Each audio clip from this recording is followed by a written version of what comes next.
Hey guys let's go shop my black beads. I think marriage అయిన every girl తీసుకునే first goal black beads అయి ఉంటుంది కదా. And నేను సుబ్బు కలిసి ఈరోజు మలబార్ గోల్డెన్ డైమండ్స్ కడపకి వెళ్ళినాం అనమాట. మేము వెళ్ళే టైంకి 10:30 అయింది. షాప్ ఇంకా అప్పుడప్పుడే ఓపెన్ చేస్తా ఉన్నారు. నేను ఆల్మోస్ట్ 1 వీక్ నుంచి డిజైన్స్ వెతుక్కుంటా ఉన్నా, నాకు ఎలాంటివి సూట్ అవుతాయి, ఇప్పుడు ప్రజెంట్ ట్రెండింగ్ లో ఏమేమి ఉన్నాయి అనేసి. అండ్ ఏ వీడియో సజెషన్ లేక వచ్చినా సరే నేను చెక్ చేస్తా ఉన్నాను అనమాట. వాళ్ళు నెక్ లో ఎలాంటి మోడల్ ఉంది, ఎట్లాంటి ప్రిఫర్ చేస్తున్నారు అనేసి.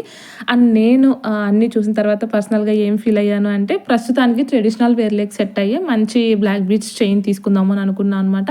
కొంచెం బీడ్స్ ఎక్కువ ఉన్నవి తీసుకుందాం అనుకున్నా. బీడ్స్ తక్కువ ఉన్నవి తీసుకుంటే కొంచెం ట్రెడిషనల్ వేర్ లెగ్ అంత బాగోవు అనేసి నా ఒపీనియన్. నాకు నచ్చిన డిజైన్స్ అన్ని వేసి చూస్తున్నాను అనమాట. Of course Subbu is helping me there. Nose pins కూడా చూసినాను, దాని తర్వాత మళ్ళీ వద్దులే ఫ్యూచర్ లో చూద్దామనేసి వదిలేసినాను అనమాట. ఎందుకంటే నాకు అవి పెద్దగా ఐడియా లేవు, మా అమ్మనే చూసుకుంటుంది ఎప్పుడు. ఇంకా దాని తర్వాత బిల్లింగ్ వేపించుకొని మంగళ్యకి వెళ్ళినాము. అక్కడ కొంచెం షాపింగ్ చేసుకొని ఇంటికి రిటర్న్ వచ్చేసాను. అసలు ఏం కొన్నాను అనేసి ఇంటికి వెళ్ళాక చూపిస్తా.